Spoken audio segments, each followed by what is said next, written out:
ಕಾವೇರಿ 2 ತಂತ್ರಾಂಶದಿಂದ ನೋಂದಣಿಗೆ ಬ್ರೇಕ್ ಹಾಕಿತ್ತು. ಈ ವಿಚಾರಕ್ಕೆ ಸಂಬಂಧಪಟ್ಟಂತೆ ವಿಕಾಸಸೌಧದಲ್ಲಿ ಕಂದಾಯ ಸಚಿವ ಕೃಷ್ಣ ಬೈರೇಗೌಡ ಹೇಳಿಕೆ ಕೊಟ್ಟಿದ್ದಾರೆ. ಕೆಲ ದಿನಗಳ ಹಿಂದೆ ಇಸಿ ವಿತರಣೆ ಆಗುವುದು ಸಮಸ್ಯೆಯಾಗಿತ್ತು. ಹೀಗಾಗಿ ನೋಂದಣಿ ಕೆಲವು ದಿನಗಳ ಕಾಲ ಅಡಚಣೆಯಾಗಿತ್ತು.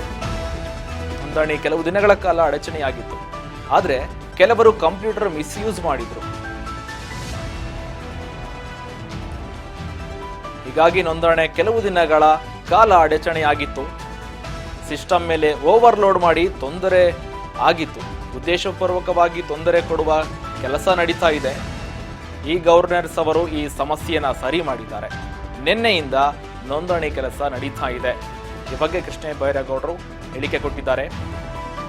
ಕೆಲ ದಿನಗಳ ಹಿಂದಷ್ಟೇ ವಿತರಣೆಯಾಗೋ ಸಮಸ್ಯೆ ಆಗ್ತಾ ಇತ್ತು. ಇದಕ್ಕೆ ಸಂಬಂಧಪಟ್ಟಂತೆ ಬೆಂಗಳೂರಿನಲ್ಲಿ ಕಂದಾಯ ಸಚಿವ ಕೃಷ್ಣ ಬೈರೇಗೌಡ ಹೇಳಿಕೆ ಕೊಟ್ಟಿದ್ದಾರೆ.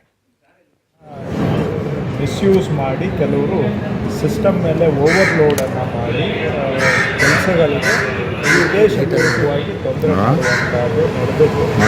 ಅದನ್ನು ಈಗ ಒಂದೊಂದು ಇಲಾಖೆಯವರು ಕೆಲಸ ಸರಿಯಾಗಿ ಅದನ್ನು ಸಮಸ್ಯೆಯನ್ನು ಪರಿಹಾರ ಮಾಡಿದ್ದಾರೆ. ನಿನ್ನೆಯಿಂದನೂ ಕೂಡ ಈಗ ರಿಜಿಸ್ಟ್ರೇಷನ್ ನಡೀತಾ ಇದೆ, ಇವತ್ತು ಕೂಡ ನಡೀತಾ ಇದೆ. ಸದ್ಯಕ್ಕೆ ಆ ಸಮಸ್ಯೆ ಪರಿಹಾರ ಆಗಿದೆ.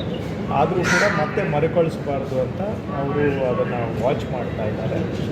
ಜೊತೆಗೆ ಈ ರೀತಿ ಮುಂದೆ ಆಗಬಾರ್ದು ಅಂತೇಳಿ ನಮ್ಮ IT ಸಿಸ್ಟಮ್ ಇದರಲ್ಲಿ ಏನಾದರೂ ಸಮಸ್ಯೆ ಇದೆಯಾ, ನ್ಯೂನ್ಯತೆ ಇದೆಯಾ ಅಂತೇಳಿ ಸ್ಟಡಿ ಮಾಡೋದಕ್ಕೆ ಕೆಲವು ಎಕ್ಸ್ಪರ್ಟ್ಸನ್ನು ಹೈರ್ ಮಾಡಿ Indian institute of information technology IIT ಅವರಿಂದನೂ ಕೂಡ ಇದನ್ನು ಅನಾಲಿಸಿಸ್ ಮಾಡಿ ನಾಳೆ ಸಮಸ್ಯೆಗಳು ಮರುಕಳಿಸದ ಹಾಗೆ ಅವರು ಉದ್ದೇಶಪೂರ್ವಕವಾಗಿ ನಮ್ಮ ಕಾವೇರಿ ಸಾಫ್ಟ್ವೇರು ಅದರ ಮೇಲೆ ಅನಗತ್ಯವಾಗಿ ಅಂದರೆ ಸುಮ್ಮನೆ ಕಾಮ ಹಾಕೋದು, ಫುಲ್ ಸ್ಟಾಪ್ ಹಾಕೋದು, ಈ ರೀತಿಯಾಗಿ ಬಾಟ್ ಅಂತ ಹೇಳ್ತಾರೆ, ಕಂಪ್ಯೂಟ್ರನ್ನು ಮಿಸ್ಯೂಸ್ ಮಾಡಿ ಕೆಲವರು ಸಿಸ್ಟಮ್ ಮೇಲೆ ಓವರ್ಲೋಡನ್ನು ಮಾಡಿ ಕೆಲಸಗಳಿಗೆ ಉದ್ದೇಶಪೂರ್ವಕವಾಗಿ ತೊಂದರೆ ಮಾಡುವಂಥದ್ದು ನಡೆದಿತ್ತು.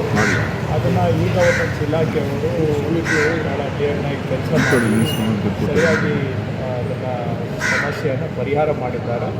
ನಿನ್ನೆಯಿಂದನೂ ಕೂಡ ಈಗ ರಿಜಿಸ್ಟ್ರೇಷನ್ ನಡೀತಾ ಇದೆ, ಇವತ್ತು ಕೂಡ ನಡೀತಾ ಇದೆ. ಸದ್ಯಕ್ಕೆ